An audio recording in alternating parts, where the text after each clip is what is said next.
joined by Mackenzie King, the head women's lacrosse coach at SUNY Oneonta. Coach, thanks for your time and how are you doing today?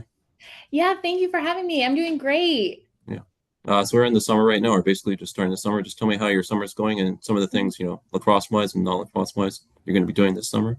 Yeah, so non-lacrosse wise, something very exciting. I got a dog a few weeks ago, so I have a little puppy at home now. He's 10 weeks, which is super exciting. So the newest member of Oneonta women's lacrosse.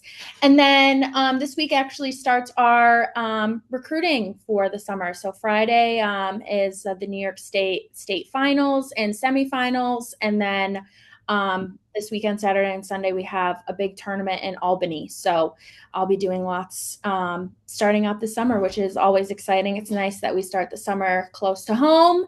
And it's the probably one of the busiest weekends of the year. So I'm excited to get started. And we're finishing up and starting to get into our 2026 and 2027 classes. So Yeah. it should be a good summer. hmm can you just tell me a little bit about SUNY Oneonta?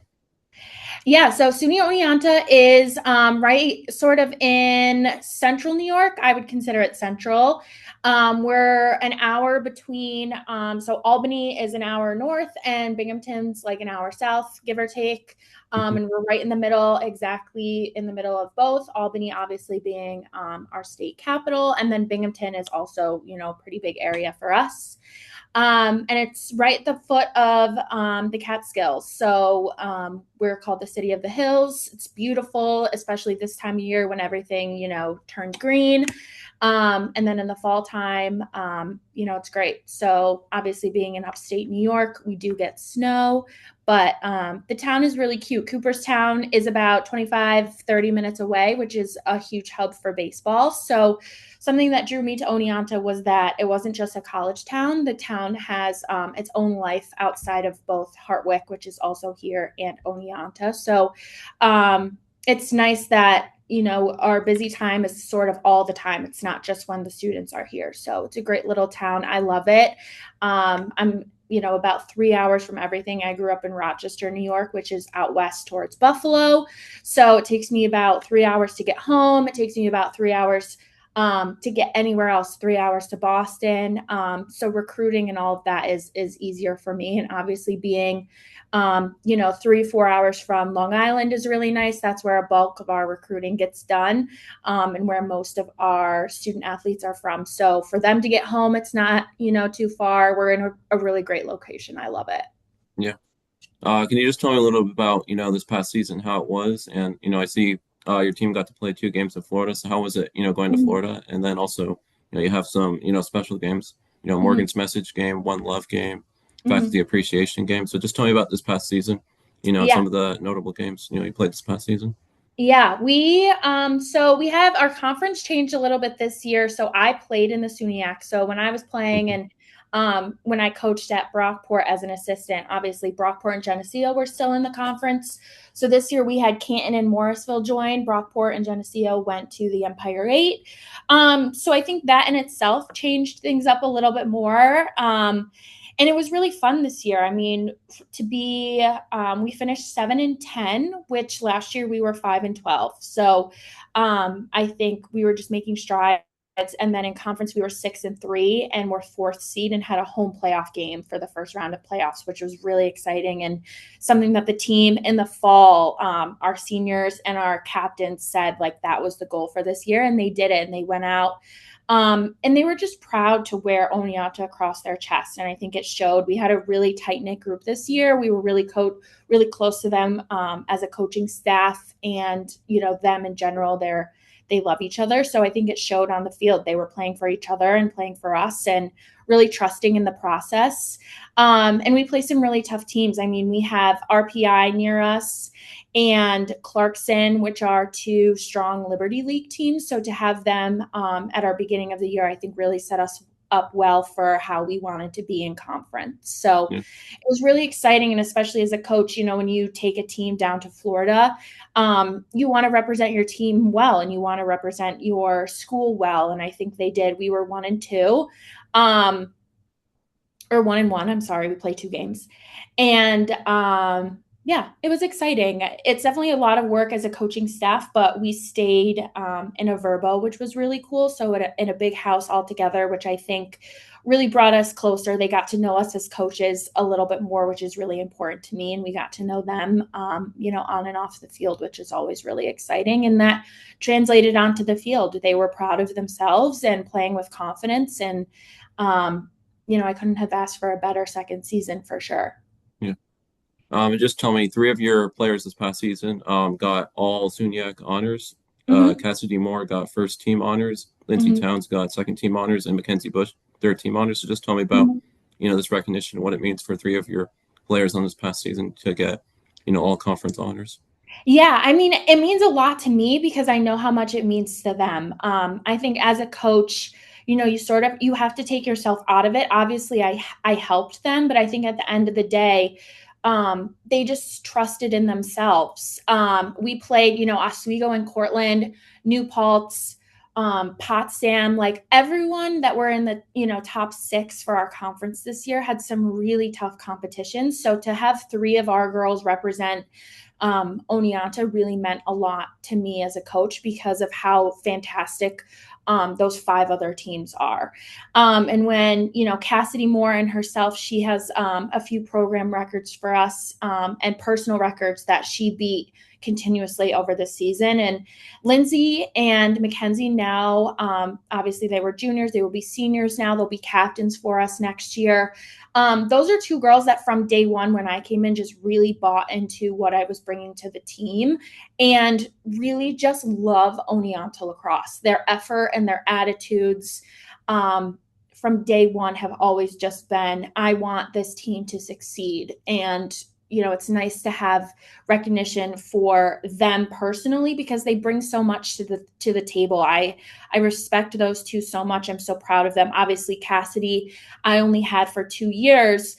So I contribute a lot of her success to the prior coach, Brandy Lusk. But Kenzie and Lindsey are two players that I think I really bought into and they really bought into me. And we have a fantastic relationship. And I'm really excited to see how their senior years will go. And Kenzie is so dynamic as a defender. To be able to be placed third team is a really difficult job to do. I think defenders have a difficult time getting recognition because we don't score goals, right? I was a defender. I remember how it was where a lot of it is just, how good are your ground balls and cause turnovers. But my assistant coach, Coach Emma Herring, said, I really think Kenzie could be good on the draw. And we listened and we leaned into it and she did such a good job. And that's a big job to take on, especially, at the start of a game, your nerves are high and Kenzie owned it. She did a fantastic job. And then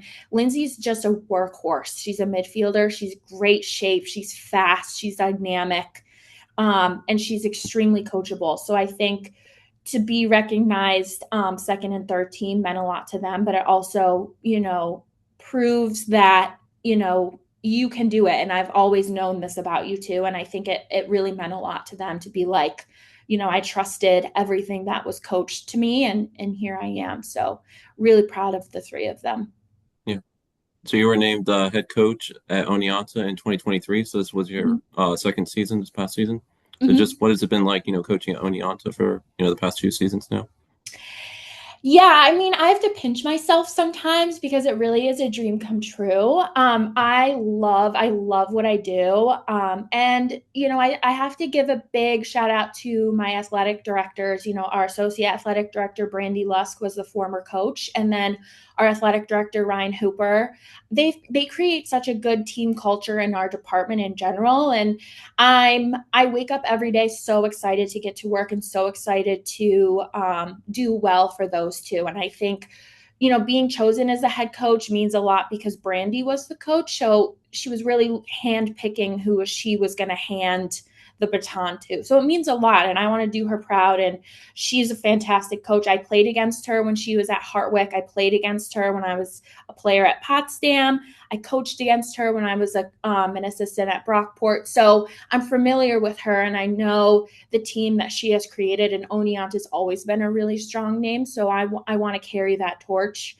But I think at the end of the day, she's always told me to do it my way. I've never felt like I've had to fill someone else's shoes. She's always said, you do a great job, and this team is yours. I don't want you to feel like, you have to do something my way. And to work for someone who's such a strong woman and to encourage me to be strong is, I think, something that's really important for the girls to see as well. Especially, I like that I'm a young head coach because these girls are close to my age. So if they see that and see me in the real world and see how Brandy and I are interacting, I think it inspires them to be really strong and to do those things. And then Ryan is just the best leader when it comes to our department, and he makes me want to work hard because he works hard. So it creates a really fun dynamic when you can go to work and genuinely enjoy where you're working.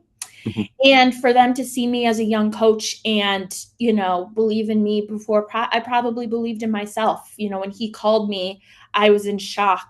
Not because I don't think that I could do it, but just to have someone believe in me so early on in my career was such a blessing. And I love it. I love my relationship with my team is most important, but I love the game so much. I grow and learn every day, and it's something that we're always striving to be better than we were before, but also to take it all in. I learned this year of it's okay to also tell yourself that you can have fun. It doesn't have to be so serious. And at certain instances, it will be. But I think at the end of the day, at our core, we genuinely all enjoy what we're doing. And the girls this year really taught me that. So that's something I'm going to lean into probably for the rest of my time, is just the girls have a lot to say. So when you listen to them, it works. And yeah, it was just a fantastic year. It's been a really fun ride. Yeah. So prior to Oneonta, you coached at Brockport and RIT. So just tell me Mhm. about, how did you get started coaching, and just what did you learn from those other two, coaching positions? Yeah, so when I graduated from college in 2019, I sort of had this idea. I remember my, exit conversation with my head coach, Lauren Bruce, and just being like, I think I could see myself in athletics. And then obviously COVID hit. So I was sort of trying to figure out, still a year after what I was trying to do. I was working full time at Lululemon in Rochester, and I also loved that. And I learned a lot there in terms of managerial style and, dealing with people.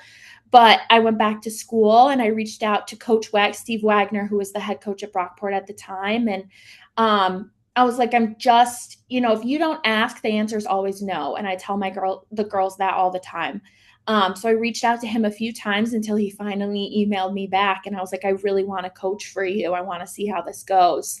And I was coaching a little bit for 3D Common Goal, which is a travel club team in Rochester, and knew that I really enjoyed it and could see myself doing it full time. So he took his chance on me as well. He's the guy that I really have to contribute to. I am who I am today because of him. And he saw a lot of potential in me, and knew where I went in high school. So he knew I was, coming from a base of good, solid lacrosse. And yeah, I graduated with my master's. I had such a fun ride at Brockport.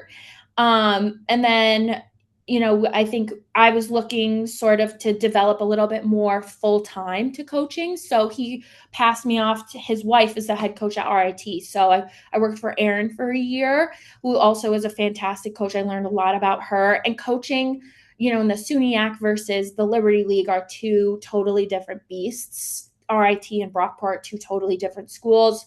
You get a totally different look of student body population, student athlete population. So that was really fun to see the contrast there. And I just knew that first practice I stepped onto the field at Brockport, I had a voice. And I remember Steve looking at me and being like, you did not hesitate. Like, you're going to be good at this. Like, believe in yourself. And I remember we made it to the semifinals for SUNY, and I was really upset that we didn't win. And he was like, it's good that you care this much, but the best thing about our job is that we just get to start over. So you hit the recruiting trail guns blazing and you go for it. And that next group you bring in is going to be better than the one that left. And, um, he lit a fire under me that hasn't been stopped. Clearly, he was a fantastic coach. He's like a lacrosse encyclopedia. Shout out Wagner Lax. And he's fantastic. So when I started coaching for him, I just knew that this is something that I wasn't going to let go and what I wanted to do. So you played collegiately 4 years at SUNY Potsdam. You're a 2019 graduate. So just tell me about, how did you get started playing lacrosse and what was it like, playing college lacrosse at Potsdam? Yeah. So when I started playing lacrosse in third grade, and I remember I don't really even know how I got into it. I think my friends at the time were doing it. So my dad played in high school, so we picked up a stick and he taught me how to pass and catch. And then the town I grew up in, Rochester, had like a little kid league, so I did that. And then it was just what stuck. I think I liked the fact that it gave me a thing to do with my dad. And then when I got old enough, we joined, a club team. So I played in the summer every weekend. And I wasn't necessarily, I didn't know that I wanted to play in college until I started to get recruited. And Potsdam was really the school that stood out the most. Um, and when they recruited me, it was just nice to be wanted. I think in high school, everyone sort of gets a chance, but in college, it's really you're sought after for you specifically. So that felt really good. And I had an instant connection with Coach Lauren Bruce and our assistant Kelly. And I learned a lot, just in terms of my parents didn't play college sports. So the recruiting process is awkward in the sense where like we both didn't really know what to do. It kind of was just like, oh, this coach likes me. Let's go visit and see, what the team is like. And when the team was there, the girls, fit with me personality wise. And they're still some of my best friends, girls I talk to every single day. So it's sort of a full circle moment because my freshman year, we beat Oneonta in overtime to make it to playoffs my freshman year. So it's just funny now to be here. And I remember when this job opened, my head coach was like, you are stupid if you don't apply, and basically said, I'm going to put in your resume whether you do or not. And I'm so glad that she did. And that's also a testament to, she's someone that I could call right now and we would have a conversation for hours just talking about life and lacrosse. And yeah, it was fantastic. I wouldn't change my experience for the world. I learned a lot about myself and I learned a lot about what it means to have a coach that really cares about me as a person. And that's something I carried with me now as a head coach, where Lauren Bruce really emphasized us off the field before on the field. We needed to carry ourselves well. We needed to do well in school. We needed to have confidence. And I also knew that if I was having a bad day, I could go to her office and talk to her as a person. And it wasn't just about X's and O's. And that's something I would hope that my girls say about me as well. So I wouldn't change my process, for anything. I loved playing for her and I was proud to play for her. So, and I still try to go up as often as I can for alumni things. And of course, it's always fun when we're playing against each other in conference. So she's no longer the coach. She's moved up to an athletic director position, but it's still fun to be back in Potsdam playing on that field that I played on. So it's always fun. And finally, Coach, just how special is this opportunity, being the head coach at Oneonta and just, getting to coach at Oneonta? Just how special is this opportunity?